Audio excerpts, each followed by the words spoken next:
그런데 상속재산 분할 협의가 완료되었다 하더라도 예외적으로 유류분 반환 청구가 가능한 경우가 있는데요. 예를 들어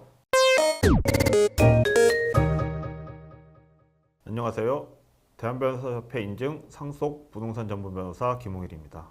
이번 시간에는 형제들 간의 상속재산에 대한 협의 분할을 하였으나 추후 다시 상속재산 분할 청구나 유류분 반환 청구를 할 수 있는지에 대해서 알아보도록 하겠습니다. 상속재산의 협의 분할이란 피상속인의 분할 금지 유언이 없는 경우에 공동상속인이 협의로 상속재산을 분할하는 것을 말합니다. 협의 분할을 할 때에는 공동상속인 전원의 합의가 있으면 되고 그에 대한 특별한 방식이 정해져 있는 것은 아닙니다. 상속재산의 협의 분할은 일종의 계약이므로 공동상속인들 사이에 구도를 할 수도 있지만 추후 분쟁을 피하기 위해서는 협의 분할서를 작성하고 공동상속인 모두의 인감을 받아놓는 것이 좋습니다. 일단 협의 분할의 경우 공동상속인 전원의 동의가 있으면 그 형식의 구애 없이 협의가 성립된 것이므로 협의 분할을 구두로 하였다 하더라도 공동상속인 전원의 동의만 있었다면 추후 다시 상속재산 분할 청구를 할 수는 없습니다. 또한 유류분의 경우도 마찬가지인데요. 협의 분할에 동의를 하였다면 유류분 반환 청구권을 포기한 것으로 봅니다.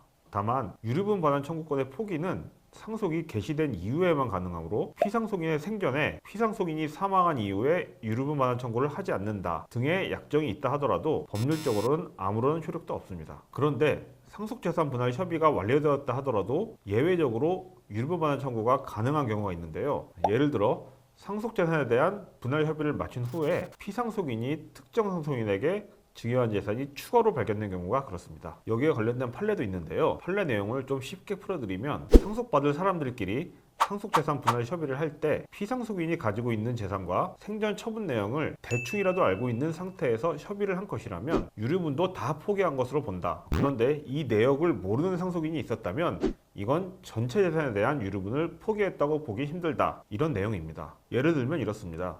형제들끼리 아버지의 상속재산을 어떻게 나누자고 협의를 끝냈는데 알고 보니 아버지가 사전에 형에게만 재산을 더 줬다는 사실을 동생이 뒤늦게 알게 된 겁니다. 그럼 동생은 아버지의 재산 중 일부분만 알고 있는 상태에서 분할 협의를 한 거잖아요. 이럴 때에는 동생이 유류분 반환 청구권을 포기했다고 보지 않는 것입니다. 그렇기 때문에 동생이 형에게 유류분 반환 청구를 할 수 있고요. 이때에는 형도 상속재산 분할 협의를 다 마쳤으니 증여받은 재산은 모두 내 것이다 라고 할 수 없는 것입니다. 따라서 상속재산 분할 협의를 이미 다 마친 상태라 하더라도 추후 상속재산 분할 협의 당시에는 알지 못하였던 새로운 재산이 발견된다면 그러한 사실을 입증하여 다시 유류분 반환 청구를 할 수 있을 것입니다. 오늘은 상속재산 분할 협의 후에도 다시 유류분 반환 청구를 할 수 있는 경우에 대해서 설명드렸습니다. 궁금증은 언제든 아래 댓글로 남겨주셔도 되고 아래 댓글에 제 전화번호로 전화 주시면 편하게 상담을 받으실 수 있습니다. 오늘 영상은 여기까지고요.